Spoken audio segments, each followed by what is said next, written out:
नमस्कार दोस्तों, स्वागत है आप सब लोगों के एक और नया वीडियो में। दोस्तों, एक फौजी 17 साल, 20 साल, 25 साल नौकरी करके फौज से रिटायर होता है। रिटायर होते समय हमें दो इंपॉर्टेंट डॉक्यूमेंट्स दिया जाता है।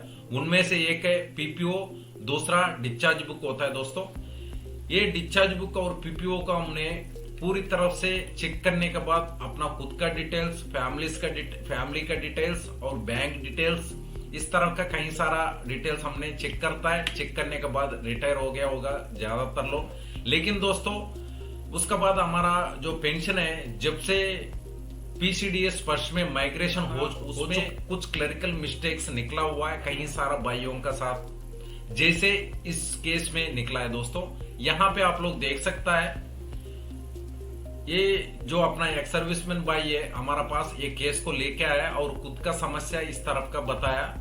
सर, हमारा जो स्पोज है उनका जो डेट ऑफ बर्थ है, जो ओरिजिनल पीपीओ में 5 जून 1992 है, लेकिन जो उसके बाद कॉरिजेंडम पीपीओ इशू हुआ था, यहाँ पे देख सकता है 16 जून 1978 करके इस तरफ से आ गया। दोस्तों, लेकिन ये मैक्सिमम केसेस में क्लरिकल मिस्टेक है। टाइपिंग करते समय जो हुआ है, ये मिस्टेक को हमने बहुत ही आसानी से करेक्शन करने की जरूरत नहीं है। मैं आप लोग इस तरह का कहीं परेशानी आ रहा होगा आप लोगों का साथ में भी, ये केसेस में आप लोग ज्यादा घबराने की जरूरत नहीं है। इसमें हम आसानी से ठीक करा सकता है। दोबारा कॉरिजेंडम पीपीओ पीसीडीएस फर्स्ट से हमने इश्यू करा सकता है। दोस्तों, ये सारे चीजें हमने ऑनलाइन में कर सकता है और पहले से हमारा पास रिकॉर्ड्स दिया हुआ प्रूफ है। पीपीओ और डिस्चार्ज बुक यहाँ पे देख सकता है। फैमिली डिटेल्स में इनका जो स्पोज है यहाँ भी देख सकता है 5/6/1992, जैसे यहाँ पे जो पुराना पीपीओ में दिया गया। दोस्तों, इसी वजह से हमने ये पीपीओ और जो डिस्चार्ज बुक का कॉपी, ये दोनों को लगा के ऑनलाइन में ही डायरेक्ट को अपलोड करके फिर हमने नया पीपीओ इशू करा सकता है। दोस्तों, ये जरूरी भी है नया इशू कराना, क्योंकि अगर खुदा ना खास्तो एक्स सर्विसमैन के साथ कुछ ना हो, अगर हो गया तो उस दौरान उस फैमिली मेंबर्स ने बहुत ही दिक्कत, बहुत ही परेशानी उठाना पड़ेगा। दोस्तों, इसी वजह से ये सारा चीजें मैं आपका सामने लेके आऊं ताकि आपको आगे कोई तकलीफ ना हो। इसी वजह से मैं आपका सामने ये वीडियो बना के लेके आऊं। दोस्तों, ये वीडियो ज्यादा से ज्यादा आप लोग लाइक कीजिए और ज्यादा से ज्यादा अपना फौजी भाइयों के लिए जरूर शेयर कीजिएगा, ताकि उनको भी समझ में आए इस तरफ का भी प्रॉब्लम्स होता है, इसको हमने किस तरफ से आसानी से उसको दूर कर सकता है इस प्रॉब्लम्स को, और नया जो कॉरिजेंडम पीपीओ उसको किस तरफ से इशू करा सकता है, ये सारा डिटेल्स इस वीडियो में बताएंगे। दोस्तों, आखिर तक बने रहिएगा। अच्छा लगा तो जरूर और सब्सक्राइब जरूर कीजिएगा, क्योंकि अब देखिए दोस्तों, इनके अलावा और भी कुछ करेक्शंस इसमें हो सकता है। बच्चे का नाम का हो और उनका डेट ऑफ बर्थ का हो, या तो बैंक डिटेल्स का हो और एड्रेस का हो, इस तरफ का कुछ भी करेक्शन है। दोस्तों, आप लोग इनका भी डायरेक्ट स्पर्श पीसीडीए से करेक्शन कर सकता है। एक फैमिलीज का डेट ऑफ बर्थ और नेम का अलावा बाकी जितना भी है उनको प्रूफ्स को सबमिट करके डायरेक्ट ऑनलाइन में अपना करेक्शन करा सकता है। दोस्तों, आज हमने अपना स्पर्श पीसीडीए पोर्टल में लॉगिन करके इनका जो ओरिजिनल पीपीओ और इनके अलावा जो डिस्चार्ज बुक का कॉपी, ये दोनों को हमने अपलोड करके इनको करेक्शन किस तरफ से कराना है और इनको किस तरफ से ट्रैक करना है, एक बार हमने जो इसका जो कंप्लेंट है दर्ज करने के बाद किस तरफ से उसको ट्रैक करना है, ये सारा चीजें इस वीडियो में देखेंगे। दोस्तों, सबसे पहले आपका पास जो आईडी और पासवर्ड इश्यू हुआ था, जो इसका पीपीओ नंबर का साथ में हम एक आईडी बनाया था, उस आईडी का साथ लॉगिन होना होगा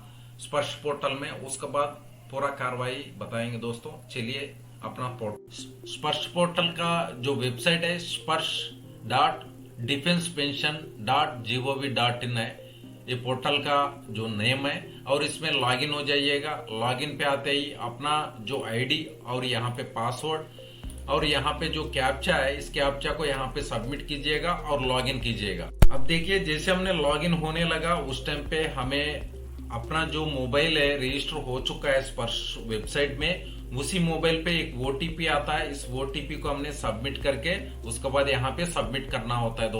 दोस्तों अब देखिएगा हम लॉगिन हो चुका है। लॉगिन होने के बाद इस तरफ से आपको डैशबोर्ड दिखाई देता है दोस्तों।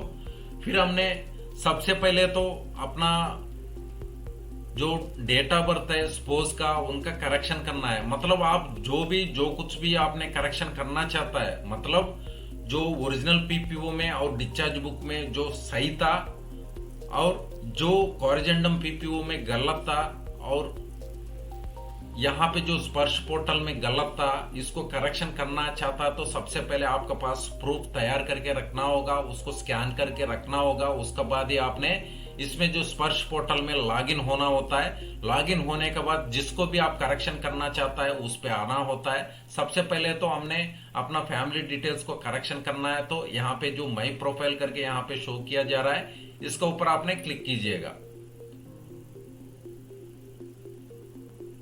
दोस्तों अब देखिएगा हम माई प्रोफाइल पे आ चुका है। आने के बाद इसमें जो सब टैब्स इसमें दिया गया है, personal details, service details, family details, bank details, other details, nominee details, documents. ठीक है दोस्तों, इसमें अगर हमने मान लीजिए अपना फैमिली का स्पोज का करना है, तब हमने ये फैमिली डिटेल्स पे जाना होगा। अगर इनकेस बैंक डिटेल्स का करेक्शन करना है तो बैंक डिटेल्स पे जाना होगा। अदर डिटेल्स का कुछ करेक्शन करना है तो इसमें जाना होगा। उसके बाद नॉमिनी डिटेल्स को करेक्शन करना है तो नॉमिनी डिटेल्स पे जाना होगा। यहाँ पे फिर एलटीए करके फिर बाकी हमने करना होगा। दोस्तों इसमें हमने अपना नॉमिनी का जो शेयर वगैरह इसमें खुद हमने एडिट करके सेट कर सकता है दोस्तों। उसके बाद यहाँ पे डॉक्यूमेंट्स में जाना है तो जा सकता है दोस्तों। अब हमने फैमिली डिटेल्स को करेक्शन करना तो फैमिली डिटेल्स पे आ जाइएगा। आने के बाद यहाँ पे जिसका भी हमने करेक्शन करना है, मान लीजिए हमने स्पोज को करेक्शन कर रहा है तो स्पोज का इस कॉलम पे आइएगा। यहाँ पे आई सिंबल दिख रहा है, ये आई सिंबल के ऊपर क्लिक कीजिएगा। जब आई सिंबल को हमने क्लिक कर लिया, इस तरफ का आपको जिनका भी हमने करेक्शन करना चाह रहा उसका सारा का सारा डिटेल्स आपका सामने आ जाता है। इस तरफ से उनका first name, middle name, last name का डेट ऑफ बर्थ, उसके बाद marital status, Aadhaar number, PAN number, mobile number और ईमेल आईडी, ये सारा का सारा इस तरफ से आपका सामने आ जाता है दोस्तों। अब हमने डेट ऑफ बर्थ करेक्शन करना होता है तो यहाँ पे हमने जो पिन सिंबल दिखाई दे रहा है इसके ऊपर क्लिक कीजिएगा। क्लिक करने के बाद यहाँ देखिएगा, यहाँ पे एडिट हो जाता है, कैलेंडर ओपन हो जाता है दोस्तों। आपने कैलेंडर का थ्रू भी जाके आपने करेक्शन कर सकता है। उसके बाद इसके अलावा आपने यहाँ पे टाइप भी करके आपने करेक्शन कर सकता है। ठीक है दोस्तों, यहाँ पे हमने जो ओरिजिनल पीपीओ में जैसे है डिटेल्स उसी तरह से हमने कर चुका है। उसके बाद हमने सेलेक्ट कर दिया। ठीक है दोस्तों, बिल्कुल हमने सही कर दिया दोस्तों। फिर इसके बाद नीचे आ गया, आने के बाद इसको सेव कीजिएगा।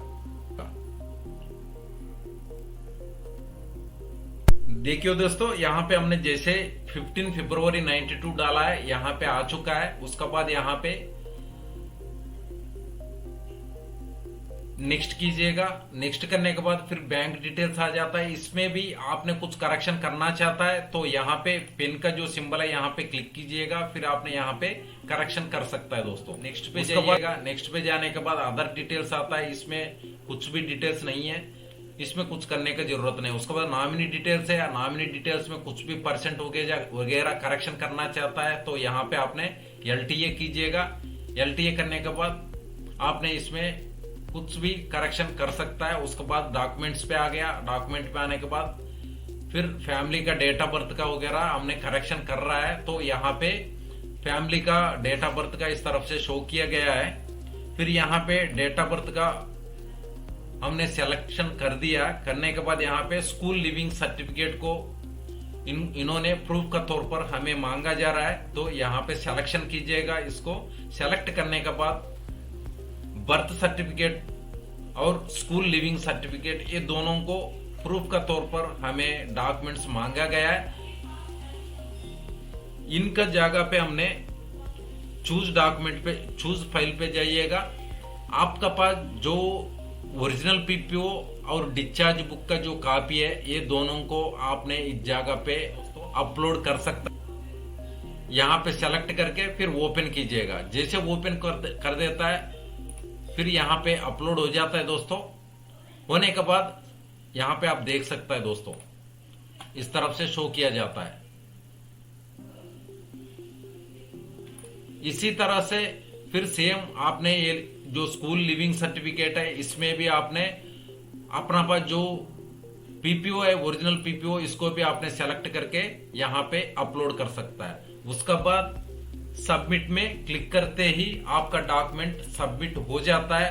होने के बाद दोस्तों आपको यहाँ पे एक टोकन का नंबर मिलता है। उस टोकन से स्टेटस को चेक कर सकता है दोस्तों। देखिएगा यहाँ पे कहीं सारा पेंडिंग है, कहीं सारा प्रोसेस भी हो चुका है दोस्तों। इस तरफ से आपने ट्रैक भी कर सकता है। यहाँ पे इनका जो नंबर मिलता है, टोकन नंबर, इस नंबर को यहाँ पे डाल के आपने सर्च कर सकता है। सर्च करने के बाद आपको इसका जो प्रेजेंट स्टेटस शो किया जाता है दोस्तों। इस तरफ से दोस्तों आप लोग ने अपना जो डिस्चार्ज बुक का ऊपर और ओरिजिनल पीपी के ऊपर जो भी डिटेल्स सही था, वो डिटेल्स आपको क्वारजेंडम पीपीओ में गलत आया होगा, उस गलती को आपने अपना स्पर्श पीसीडीए वाला जो पोर्टल में जाके करेक्शन करा सकता है।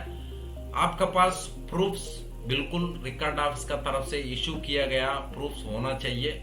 उसी तरह से अगर नया कुछ भी आपने करेक्शन करना चाहता है, उसके लिए जरूर अपना जिला सैनिक बोर्ड में जाना होता है, जाके करेक्शन कराना होता है। पार्ट ऑर्डर का कॉपी लेके फिर आपने यहाँ पे पोर्टल में अपलोड करके फिर पीसीडीए इलाहाबाद से आपने करेक्शन कराना होता है। तभी ये क्वारजेंडम पीपीओ में सब कुछ सही होके आपको एक नया पीपीओ इशू किया जाता है दोस्तों। ये है दोस्तों एक कार्रवाई हमने अपना क्वारजेंडम पीपीओ में करेक्शन करने का। अगर आपको ये वीडियो इंफॉर्मेटिव लगा तो जरूर इस वीडियो को लाइक कीजिएगा और अपना चैनल को जरूर सब्सक्राइब कीजिएगा, क्योंकि इस तरह का कई सारा वीडियोस हम लोग बनाता है, आप तक पहुंचाता है।